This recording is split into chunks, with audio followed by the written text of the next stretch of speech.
Hello, friends. Today we are going to read a book called Henri's Scissors by Jeanette Winter. In a small weaving town in France, a young boy named Henri Emile Benoit Matisse watched his mother paint china. He wanted to paint china too. He drew pictures in the sand and he drew pictures in his school books. When Henri was a young man, he drew pictures in his law books and on contracts, deeds, and wills. Henri was sick in bed with appendicitis one winter. His mother gave him a box of paints, and he painted until he was well. He kept on painting, forgot about law, and left his small town to be an artist in Paris. Henri painted pictures day after day and year after year. He was happy, and his paintings made people happy. But when Matisse was an old man, he fell ill, so ill that he couldn't paint, so ill that he couldn't stand up, and so ill that he could only lie in his bed and sleep.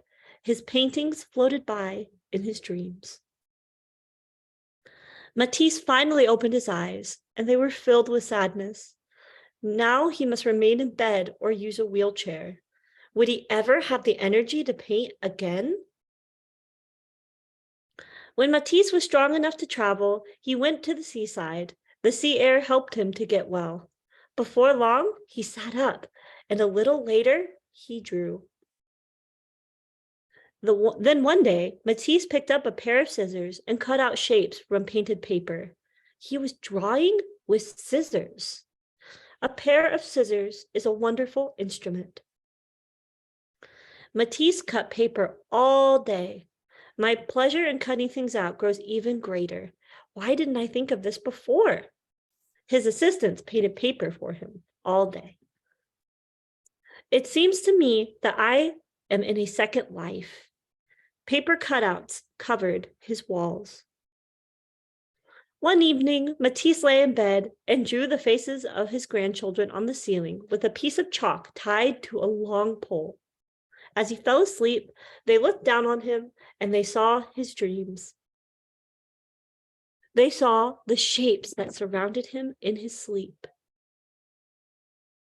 As time went on, Matisse cut bigger and bigger shapes. They filled his seaside room with color. You see, as I am obliged to remain often in bed, I have made a little garden all around me where I can walk. There are leaves, fruits, and a bird. I am deeply contented and happy. The end. I hope you enjoy reading that story with me, my friends. Since we spent so much time talking about Henri Matisse, it only makes sense that we do an art project so we can be like Matisse ourselves, right? So, he was known for doing a lot of shape cutouts, right?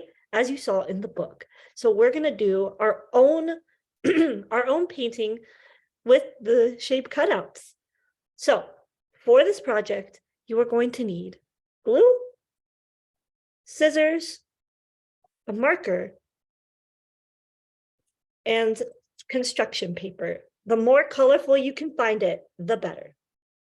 Okay, so as you can tell, for the sake of time, I've already drawn. So the first step is you are going to draw a shape. It can be any sort of shape. Like Henri Matisse, he had no limits to the crazy shapes that he could do. So once again, step one is to draw the shape. Step two, my friends, with your scissors, you're going to cut out the shape.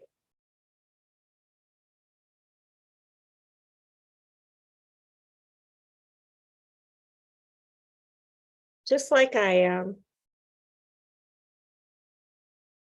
And when you cut out the shape, it is going to look a little something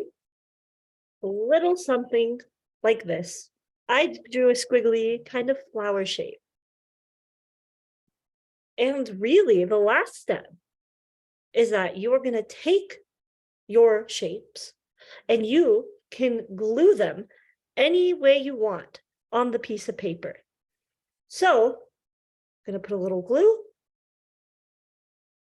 bit of glue, and stick it on my paper. And when you are done, and you can cut out as many shapes as you want, but when you are done, your art project is going to look a little something like this. I call this one flowers because these squiggly kind of paint blobby shapes look like flowers to me. So what that means is you can do whatever you want, any shape that inspires you, just like me. I was inspired by the blob shapes that Matisse did, and I kind of made a little flower garden just like he did. So that is the art project today, my friends. All you need to do is draw your shape, as you saw me do, cut it out, and glue it and arrange it any way you like on the piece of paper. Just like this. I can't wait to see what creations you come up with. So thank you for watching, and I hope you had a really fun time. Bye.